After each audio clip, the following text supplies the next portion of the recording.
Allahumma sholli ala Muhammad wa ala ali Muhammad. Pemirsa Khilafah News yang dirahmati Allah, alhamdulillah kita berjumpa kembali dengan program kesayangan kita, yakni Kabar Petang. Kita akan membahas tema-tema terkini dengan narasumber yang terpercaya, tentunya dari sudut pandang Islam. Inilah Kabar Petang selengkapnya.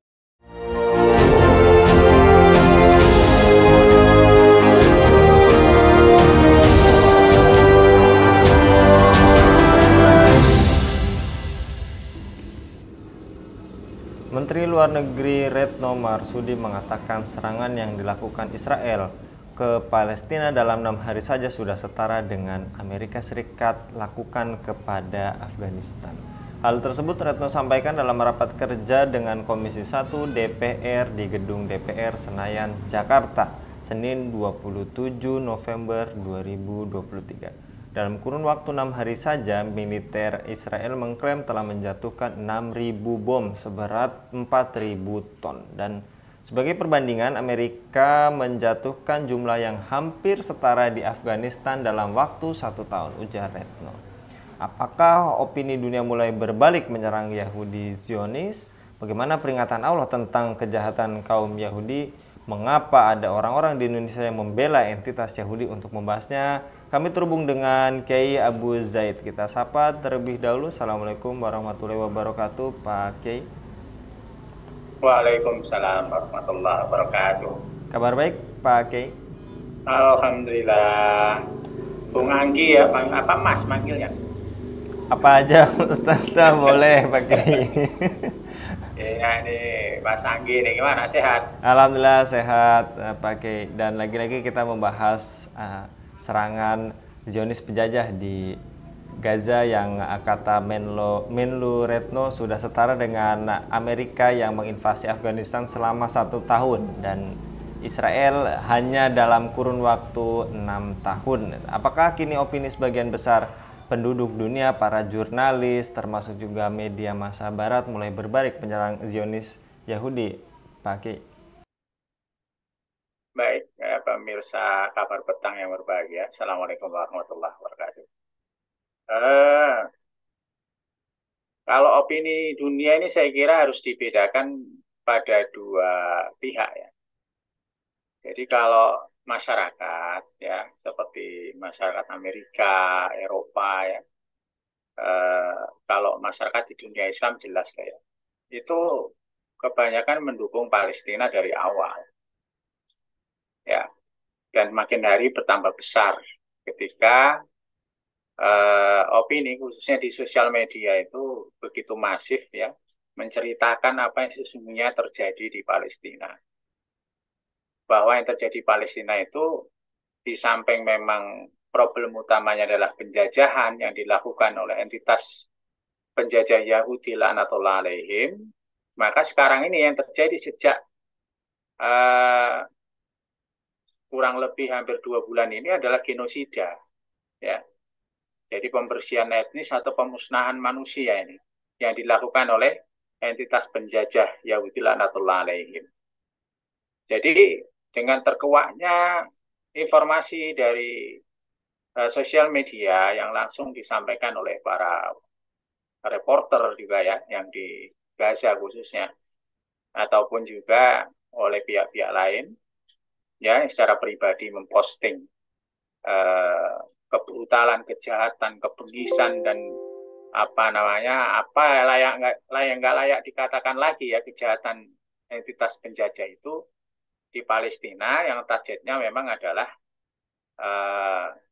menghabisi, membersihkan, genosida ya kan, khususnya kaum muslimin, khususnya Hamas yang ada di Gaza, untuk mengosongkan Gaza karena Gaza itu rencananya mau dibuat terusan sebagai saingan terusan Suez, yaitu terusan Ben Gurion ya.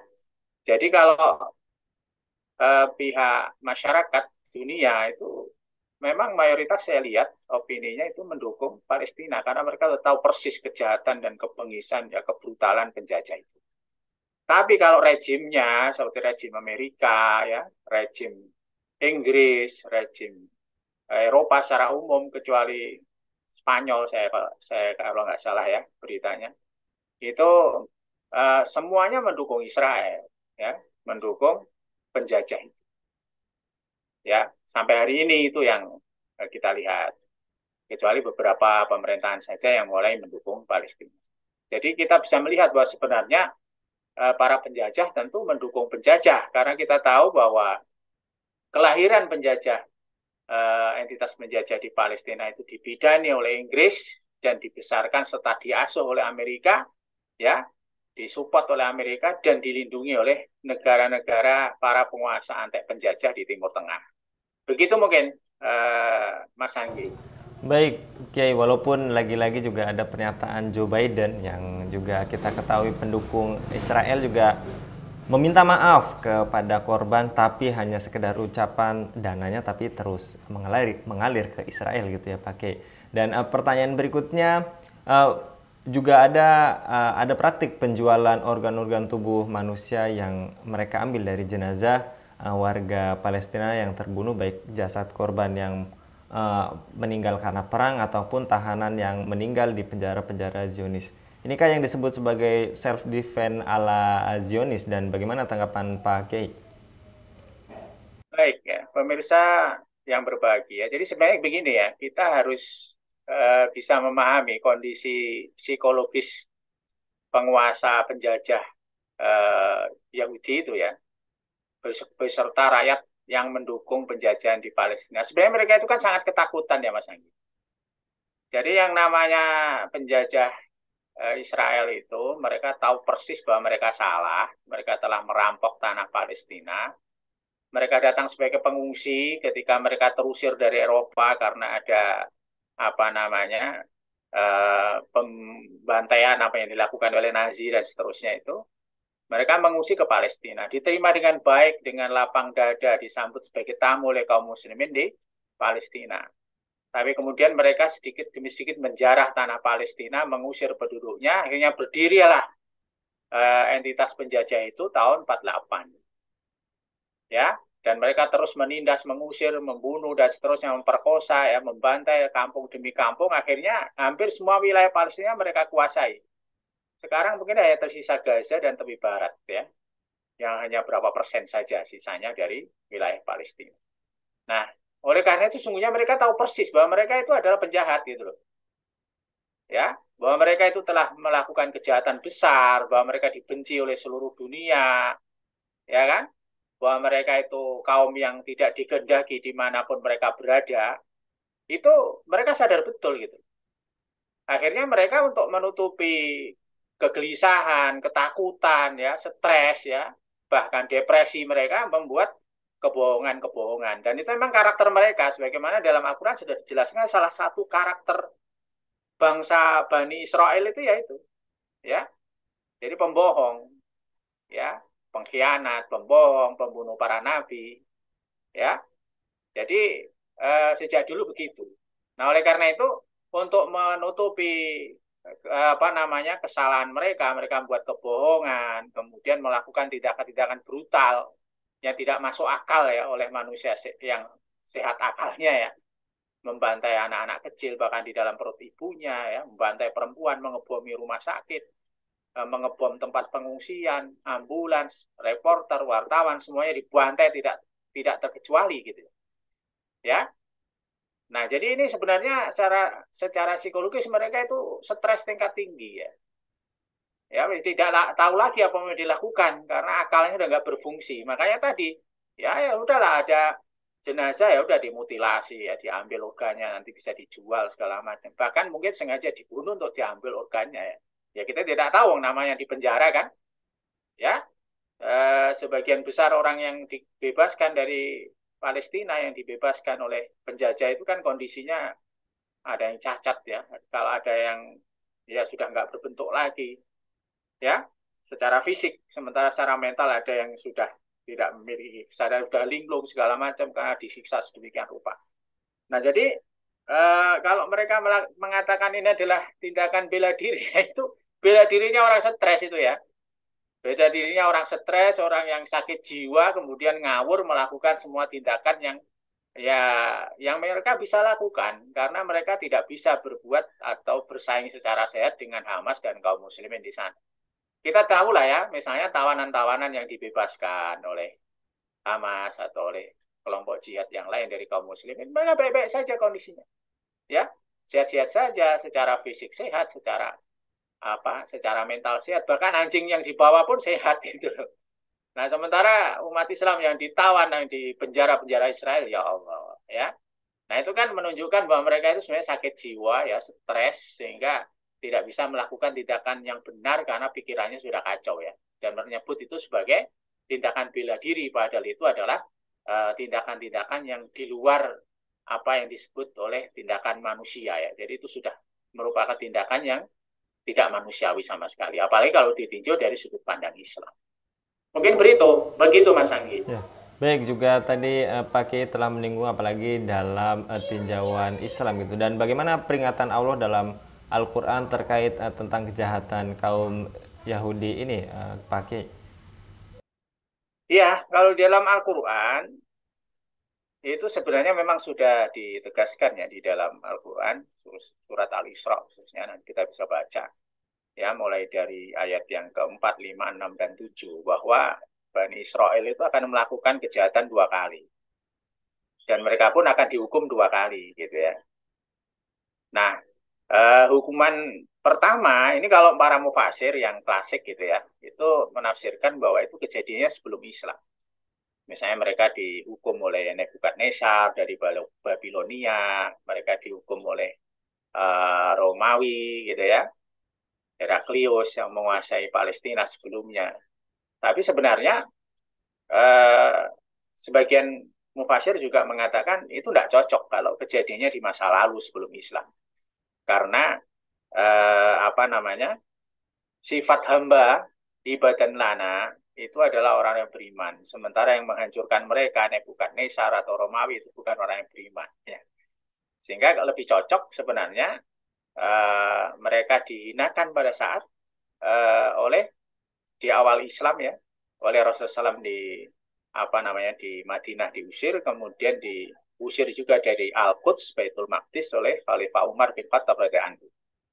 Nah, mereka akan buat kejahatan yang besar lagi karena mereka sombong dengan jumlah mereka dan kekayaan mereka yang Allah berikan kepada mereka, dan akan datang kembali ya hamba Allah tadi yang akan menghukum mereka, menghancurkan mereka sehancur-hancurnya. Dan insya Allah itu akan terjadi ya. Bahkan dikatakan hamba Allah itu akan masuk masjid sebagaimana dahulu mereka memasuki masjid, yakni Masjidil Aqsa. Nah, jadi ini gambaran yang akan terjadi. Nah, oleh karena itu kalau dalam Al-Quran sendiri ya, memang Bani Israel sebenarnya terpilih. Terpilih dari sisi paling tidak yang disepakati para ulama itu adalah banyak di kalangan mereka diutus menjadi para nabi ya dan rasul, banyak sekali. Ya. Nah, sehingga itu merupakan nikmat Allah yang besar untuk mereka. Tapi di sisi lain memang karakter mereka itu sangat buruk ya secara umum. Sebagian mereka ada yang beriman tentu saja ya, seperti Bani Israel yang mengikuti Nabi Musa alaihissalam, ya, mengikuti nabi-nabi seperti Nabi apa namanya Daud, ya, Nabi Sulaiman, terakhir yang mengikuti Nabi Isa alaihissalam, ya, mereka tentu beriman. Tetapi sisanya secara umum itu karakternya buruk, sebagaimana tadi disebut dalam Al-Quran kan, bahwa mereka itu memiliki karakter suka berkhianat, ya. Jadi kalau ada perjanjian mereka suka mengkhianati perjanjian. Bagaimana dulu di zaman Nabi mereka mengkhianati perjanjian yang disebut dengan Piagam Madinah. Ya, Bani Quraidah mengkhianati Rasulullah SAW. Ketika terjadi perang Khandaq, mereka justru menyerang dari dalam kota. Nah, akhirnya mereka dihukum ya oleh Rasulullah SAW berdasarkan keputusan dari arbitrase yang dipimpin oleh sahabat Sa'ad bin Mu'adz radhiyallahu anhu. Ya. Kemudian yang kedua itu membunuh para nabi. Itu sebagaimana dijelaskan dalam surah Al-Maidah ayat 70 ya. Jadi banyak nabi-nabi, di antaranya Nabi Zakaria ya, itu dibunuh oleh mereka. Ya, termasuk juga konspirasi mereka untuk membunuh Nabi Isa alaihissalam. Nah, ini makanya aneh kalau ada orang Nasrani mendukung penjajah Yahudi, ini aneh. Karena justru nabi yang diutus oleh Allah, yang diakui mereka sebagai Tuhan yang disembah mereka, itu justru kalau mereka meyakini bahwa Yesus itu dibunuh, sebenarnya yang konspirasi membunuh itu adalah Bani Israel yang kerjasama dengan penguasa Romawi waktu itu ya. Nah jadi Nabi Zakaria, Nabi Yahya dan seterusnya itu dibunuh oleh Yahudi ya, laknatullah alaihim. Ya meskipun kalau kita memahami, meyakini bahwa Nabi Isa alaihissalam tidak berhasil dibunuh. Yang dibunuh adalah orang yang diserupakan dengan Isa alaihissalam. Kemudian dalam surat Al-Baqarah ayat 120 juga dijelaskan bahwa mereka, Bani Israel itu adalah tidak akan pernah berhenti memusuhi umat Islam. Bahkan mereka paling keras ya permusuhannya kepada umat Islam sampai kita mengikuti agama mereka. Nah jadi ini adalah hal-hal yang dijelaskan dalam Al-Quran sebagai peringatan bagi kita. Oleh karena itu sangat aneh kalau ada orang yang mengaku Islam tapi mendukung penjajah. Ini kan ada ini di sosial media, kita bisa lihat ada beberapa oknum ya umat Islam. Jadi apa nggak pernah ngaji, apa nggak pernah baca Quran gitu ya. Kok aneh itu. Orang mengaku Islam yang jelas-jelas Al-Quran mengingatkan mereka tentang sifat-sifat buruk dari Bani Israel, apalagi secara jelas juga kita bisa melihat bagaimana genosida, pembantaian, pembersihan kaum muslimin dibunuh ya sesuka hati oleh mereka. Makanya aneh gitu. Saya enggak habis pikir kalau misalnya ada orang Islam mengaku Muslim mendukung penjajah yang sekarang ini menjajah Palestina. Bahkan ya orang-orang kafir aja yang mereka di Eropa, di Amerika banyak yang mendukung Palestina. Karena secara manusiawi pasti manusia itu kalau masih punya akal yang sehat, hati yang ada empati kepada manusia, itu pasti akan mengutuk perbuatan keji yang dilakukan oleh siapapun. Ya, termasuk apa yang dilakukan oleh entitas penjajah Yahudi hari ini. Mungkin begitu, Mas Anggi. Baik, pakai juga tadi Anda jelaskan aneh gitu ketika ada Muslim yang membela Zionis penjajah ya, seperti yang baru-baru ini terjadi pun di Bitung itu pun begitu, ada bentrok antara massa yang diduga pro terhadap Zionis penjajah dengan massa yang membela Palestina. Dan apakah pantas untuk dibela lagi-lagi pakai? Mengapa ada orang-orang Indonesia pun yang membela entitas Yahudi? Dan juga baru-baru ini CEO Tesla atau Elon Musk pun mengatakan dukungannya terhadap Zionis penjajah itu. Pakai. Ya, baik. Jadi pemirsa yang berbahagia. Jadi sebenarnya begini ya, mendukung entitas penjajah yang sangat brutal dan ganas itu memang bisa jadi karena dua perkara ya. Pertama karena bodoh ya. Makanya seperti yang dikatakan oleh UAS ya kan, beliau mengatakan yang mendukung penjajah Yahudi itu orang yang paling bodoh ya. Ya, jadi orang yang bodoh yang nggak ngerti bahwa ini penjahat gitu loh, penjahat besar gitu loh. Kalau penjahat hanya ngerampok uang atau nyuri harta itu ya memang jahat. Tapi ini membantai manusia tanpa pandang bulu, siapapun, tua, muda, lagi, perempuan, bayi-bayi, anak-anak semua dibantai. Bahkan di tempat-tempat yang menurut hukum internasional itu harus dijaga seperti rumah sakit, tempat pengungsian dan lain-lain itu bantai semua. Nah tentu sangat tidak mungkin mendukung penjajah yang seperti itu ya. Jadi ini bisa jadi pertama bodoh atau yang kedua memang punya kepentingan atau karena kepentingan bisnis ya. Mungkin para kapitalis internasional seperti Elon Musk dan lain-lain mungkin punya kepentingan bisnis ya dengan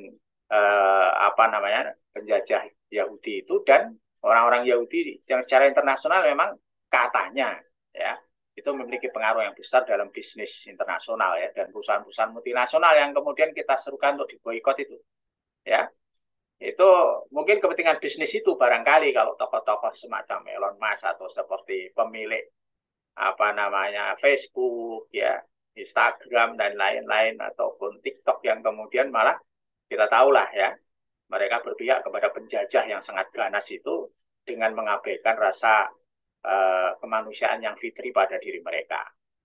Atau yang ketiga ya, kalau tambah satu lagi itu adalah karena kebencian kepada Islam.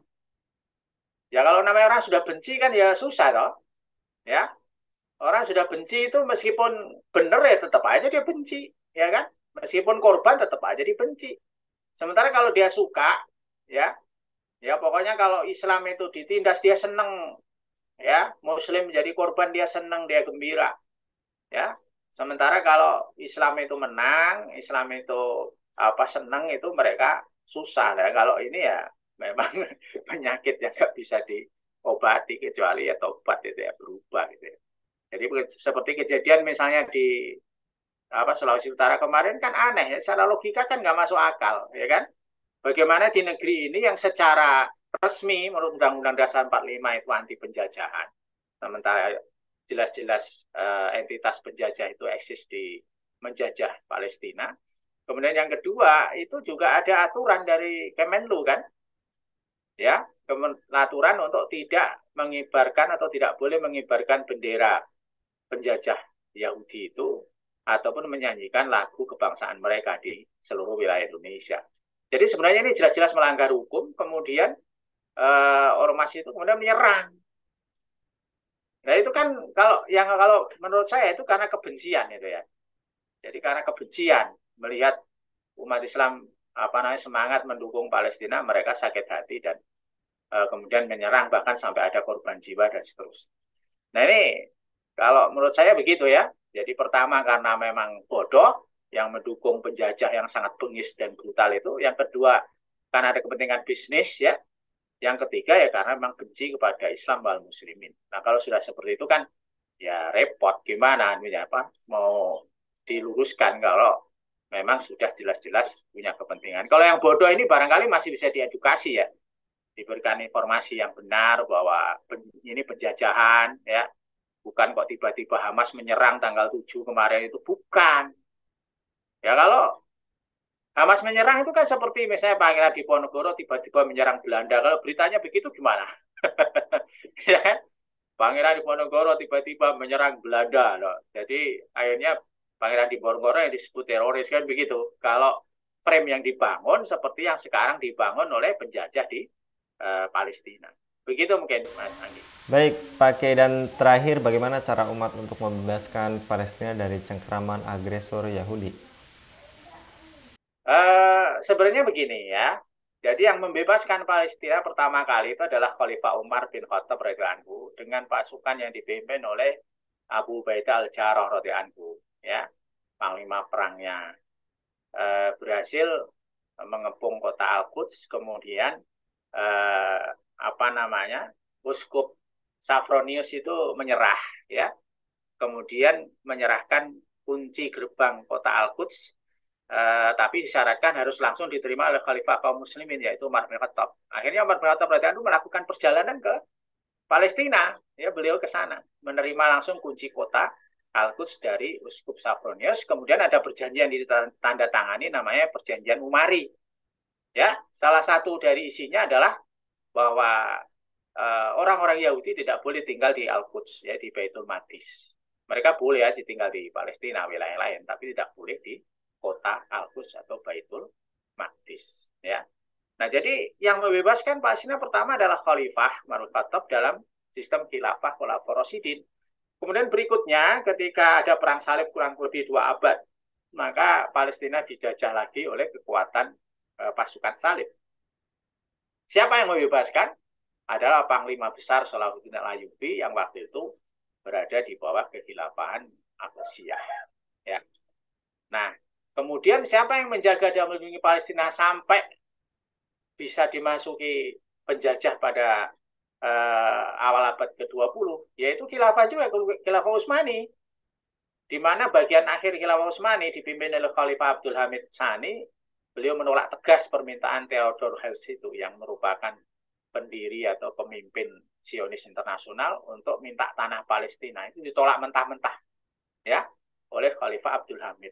Karena itulah kemudian mereka buat konspirasi untuk menjatuhkan Khalifah Abdul Hamid dan diganti dengan khalifah-khalifah yang lemah yang mereka bisa kendalikan. Nah ini yang terjadi sehingga Palestina itu hanya bisa dibebaskan dengan jihad.